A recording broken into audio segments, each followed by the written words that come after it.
my perspective working with global clients and all that, to be honest, there are many trends. Then not all countries are actually experiencing the same trends. We need to be just careful about not overgeneralizing, and we really need to put in effort to really understand each country, each sector, and each company, for that matter, on their unique needs and the trends that are happening for them. And that said, I think if we were to do a Google search, there are some very common emerging trends which I think are important and probably cut across all sectors. And I think the first one, of course, is the increased use of technology. We have artificial intelligence, AR, VR, lots of digital tools, and the Internet of Things, mobile apps too. Basically, the objective is to simplify businesses' processes, and also, I guess, to provide better access to information and the basic services to our end customers, right? I think the impact of this is that when a customer finally gets to interact with someone from a company, they probably expect more service or higher quality of service. Or they might just be an unhappy customer, what they want from the virtual and the digital interface, right? So I feel there's also a growing concern on how much we need to rely on technology. And at the same time, how much trust can we place on the technology and the people and companies driving these technologies, right? So I think cybersecurity and social decorum are going to be bigger issues as we move forward. So I think that's one thing that I see affecting pretty much everybody. The second thing that I'm observing is, especially in the Asia region as well, I think the rising cost of living, which is not matched by rising wages and salaries, as I'm told, right? This is forcing people, employees, to find ways to manage their budgets. And this may include finding an extra job for side income, or maybe find jobs which offer work from home so that they can save on the commuting costs, right? I think this impacts how we are designing and structuring new companies, starting from scratch, right?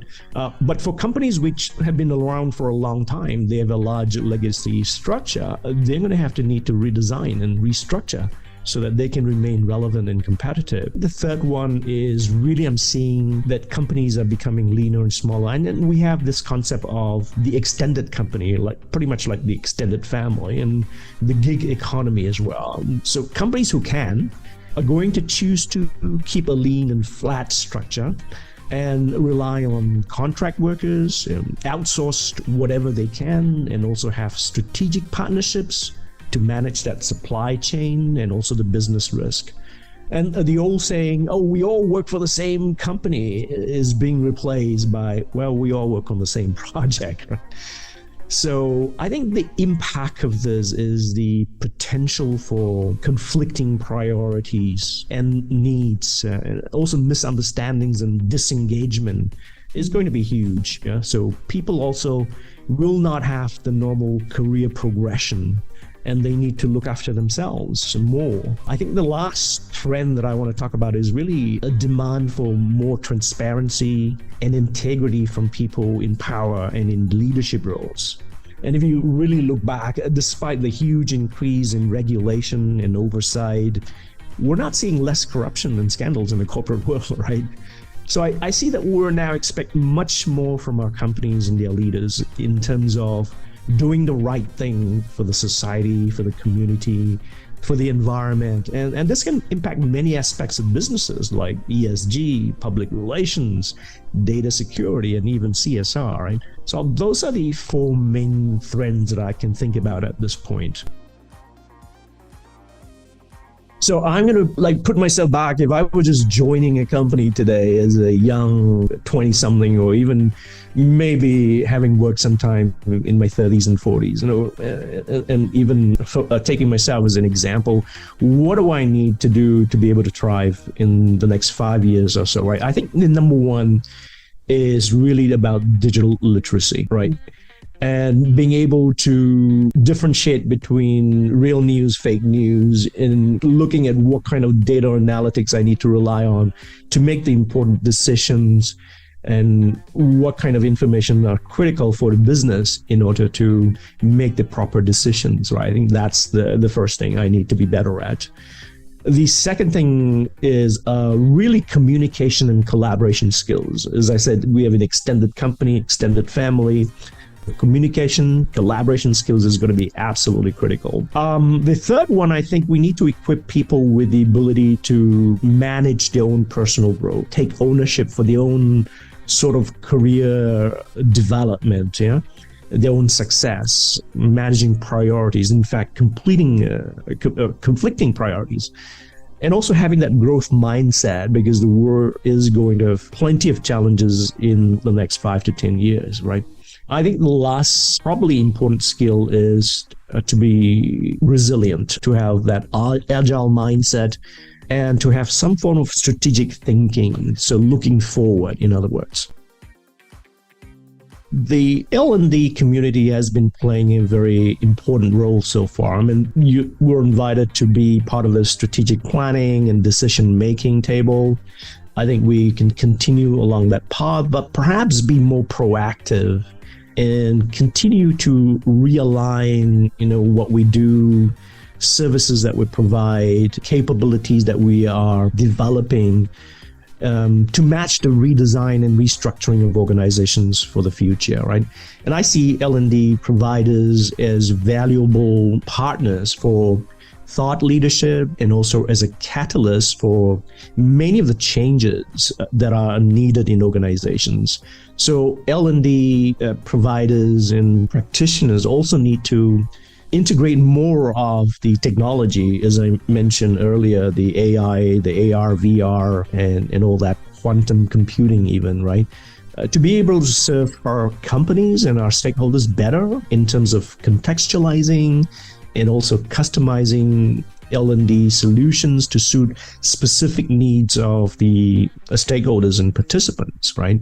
So I really look forward to having more of these, being able to perhaps onboard people much more effectively before they come for learning and development programs. And we can monitor and we can actually be more bespoke, in other words, really doing a better job at offering solutions that specifically meet the needs of each individual in future. For a long time, I've always held this belief that a strong leader need three things. So for me, the IQ, intelligence, is about competence. It's about having a vision, being strategic, and being able to apply systemic thinking in running the organization. And people perceive these kind of leaders as knowing what they're doing, right? And having a vision. The EQ part is really about building relationships, developing trust, having connection with the important stakeholders, being an authentic leader, yeah, and being able to develop a culture where the talent and the people in the organization can come together and focus on producing the best for the organization rather than just trying to survive or trying to play office politics, in other words, yeah. And the integrity part, I think, to me is critical, because there are many people, leaders out there, who may be having high IQ and EQ, but have no sense of integrity, and they can create a lot of havoc for the world and for people as well. So I think integrity really is about being clear about the why, what's the purpose of what we're doing and having our organization, and staying true to our intent and doing the right thing. So for a long time, learning was at a head level. We read books, we watch things, and we assume that people now know what to do. And that is absolutely not so, right? So I think experiential learning gives people an opportunity to take what they've learned at a head level to the rest of their bodies, right? To our ears, mouth, and our hands and our limbs, because it's really about muscle and cellular learning, right? So when we go through experiences, when we touch things, we see things, we smell, and we work with other people, it allows us to see the cause and effect of what we're thinking and doing, and the implications and the impact on other people, on results, and on ourselves as well. And the more we go through these kind of experiential learning, the more confidence we can build as to what we're doing. And the more confidence we get from doing what we're doing, then we get more conviction to really use the skills that we are being learned in the workplace. And I think when we are going through experiential learning with other folks, it builds collaboration and it activates our growth mindset so that we can continue to learn even after realizing that we're already good at something. Yeah. So I think that's a very powerful way to support people in the world today.